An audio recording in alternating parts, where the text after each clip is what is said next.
So we got some bad news, and we've got some good news. And because most people like to hear the bad news first, we'll go out there and talk about how the Montreal Canadiens tweeted that forward Josh Waugh will be sidelined indefinitely. This sucks, and realistically, if you want to go over to the press release here, I mean, it doesn't really tell you anything else. The statement from Montreal is very, very short. Montreal Canadiens GM Kent Hughes announced on Wednesday that forward Josh Waugh suffered an injury against the Oilers on Tuesday and is heading to Montreal for further evaluation. Waugh will be out indefinitely. This means that Waugh will not play off against the Vancouver Canucks tomorrow, which I'm fairly disappointed about. But either way, when it comes to the means in which Josh Waugh got injured, we did have ourselves the video clip posted in the replies below of Waugh blocking a shot. This was vicious, man. Like, he's tangled up with Evander Kane in front, he squeaks free, and as the shot comes in, it is a very, very quick one. Let's go out there and change the playback speed to 25%. You can see the puck, ooh, right there, off the hand. Tight shot. Perfect placement, too. What an injury by Josh Waugh. Firstly, what a trooper to be able to go out there and block the shot. What reflexes to be able to put your hand in the right spot there. But also, man, that's gotta hurt. You can see the puck right there on the outside of his glove. And look, there is protection on these hockey gloves. I'm pretty sure most of y'all who are watching these videos, you've probably worn one of these before, but that protection's not perfect. So for Josh Waugh, he'll be sidelined indefinitely. We'll wait and see what the evaluation is. Some people were joking around on the Canadian subreddit saying, hey, Josh Waugh is finally a full-fledged Montreal Canadien because he got injured, because that always seems to happen to Canadiens, guys. And yeah, according to Canadiens history, that seems to be the trend nowadays. The Caulfields, the Ghoulies, I don't know, name your pick, the Gallaghers, everybody else throughout history who's been getting injured time in and time out. I mean, Yuri Slafkovsky is a big example of that too. But for Josh Waugh, 20 years old, he's still super young, he's still a 5th-round pick playing NHL minutes at 20, just 3 years removed from his 5th-round selection, and with 9 points in 23 games played, he has been pretty good. And not to mention the fact that his AHL production was already stellar as well. Might I remind you, it's his first ever professional hockey season. So for Josh Waugh, he'll be okay as long as he's able to recover properly and smoothly from what was a very big shot block. I do kind of wonder where exactly this is going to go, because once in a while we do see young NHL players have some issues with their hand or their wrist or anything in their arms, and usually it'll take a while for them to fully recover and get back up to speed. Like, they'll be able to skate properly and they'll be able to get cleared to play, but as we've been seeing with guys like Cole Caulfield, for example, just because you're cleared to play and you're in the lineup does not mean you'll be at 100%. So for Josh Waugh, I mean, I don't want to say that a thing like this is going to be the worst thing in the world, but taking a Bush bomb off of your hand does not seem like the ideal way to go about playing hockey. So hopefully Josh Waugh can recover properly and return to form at the very least, like, next year, you know? Either way, though, this is the bad news. We got that out of the way first. I wanted to talk about some good news, because when it comes to David Reinbacher, Montreal Canadiens' newly appointed right-handed defenseman in Laval, we did have ourselves some comments made on TVA Sports by a bunch of rivals, this article goes out there and says. This article will be linked in the description, but because I translated it from French into English, it becomes a little bit easier to read here. 3 rivals speak on David Reinbacher without filter. You could go out there and read this entire piece by Anthony Martineau in your own time, but what I wanted to do was go out there and read some comments made by actual opponents of Reinbacher this season. Take a look at what Marc-Antoine Pouliot went out there and said.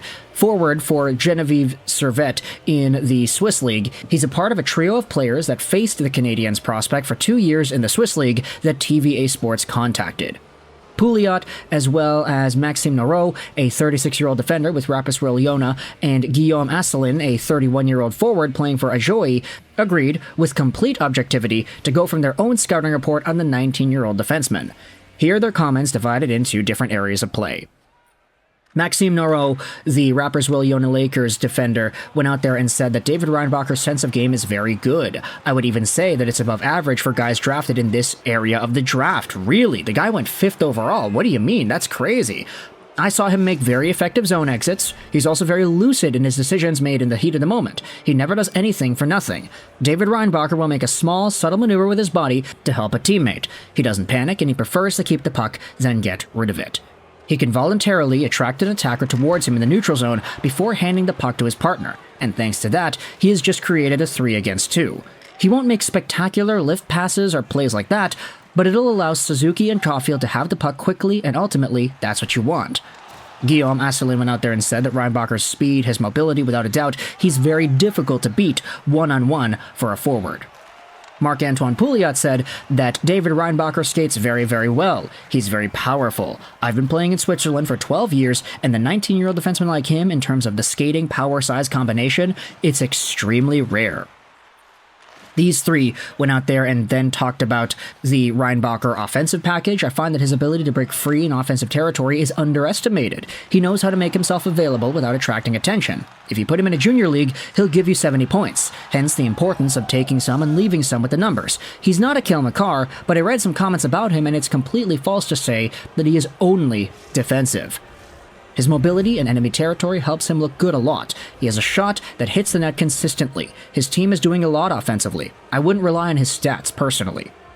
And those stats, just in case you needed the numbers, 35 games played and 11 total points, so a pretty big step down from his point production from last year, 22 points in 46 games played.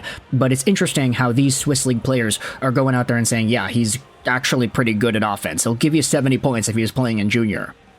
Maxime Narrow said, currently in Cloton he is playing with worse players than elsewhere in the league. This is the strict truth. Often he makes a high-quality zone exit. He goes over the boards, feet moving and all, but he doesn't have time to press the attack when the puck is back in his territory.